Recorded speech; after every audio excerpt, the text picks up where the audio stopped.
Sunday evening ரொம்ப டயர்டா இருந்துச்சு. என்ன செய்யலான்னு யோசிச்சுட்டு இருந்தேன். அப்பதான் டக்குன்னு இப்பி நூடுல்ஸ் கண்ல பட்டுச்சு.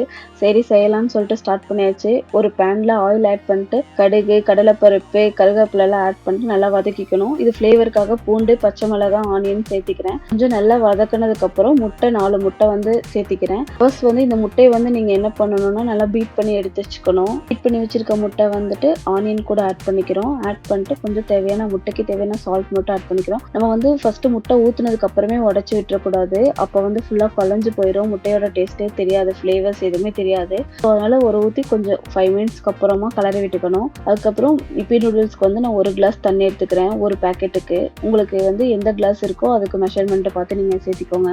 சேர்த்துட்டு அந்த மசாலா பேக்கெட் போட்டு ஆட் பண்ணிட்டு இப்போ வந்து நூடுல்ஸ் சேர்த்திக்கிறோம். நூடுல்ஸ் சேர்த்துட்டு ரொம்ப கலர வேணாம், அப்போ ஃபுல்லாக நூடுல்ஸ்லாம் உடஞ்சிரும். அதனால கொஞ்சம் மெதுவாக கலரை விட்டுட்டு மேலே வந்து டாப்பிங்ஸ்க்காக மல்லித்தலை ஆட் பண்ணிட்டு நல்லா ஃபுல்லாக கலரி சுட சுட சர்வ் பண்ணுங்க. செம்மையாக இருக்கும். இதில் பூண்டெல்லாம் ஆட் பண்ணியிருக்காங்காட்டிக்கு பூண்டு ஃப்ளேவர்ஸ்லாம் வரும். இதுக்கு சைடிஷாக வந்து எக் டோஸ்ட் பண்ணலான்னு சொல்லிட்டு பாயில் பண்ணிட்டேன். 3 எக்ஸை பாயில் பண்ணி எடுத்து வச்சு டபுளாக கட் பண்ணி வச்சாச்சு. இதுக்கு ஒரு பேனில் ஆயில் ஆட் பண்ணிட்டு மஞ்சத்தூள், மிளகாத்தூள், உப்பு ஆட் பண்ணிக்கோங்க. உங்களுக்கு இன்னும் கொஞ்சம் ஸ்பைஸியாக வேணும்னா கொஞ்சம் பெப்பர் ஆட் பண்ணிட்டு நம்ம கட் பண்ணி வச்சிருக்க முட்டையை வந்து இதில் சேர்த்து நல்லா டோஸ்ட் பண்ணி எடுத்துக்கிறோம். அவ்வளோதான்.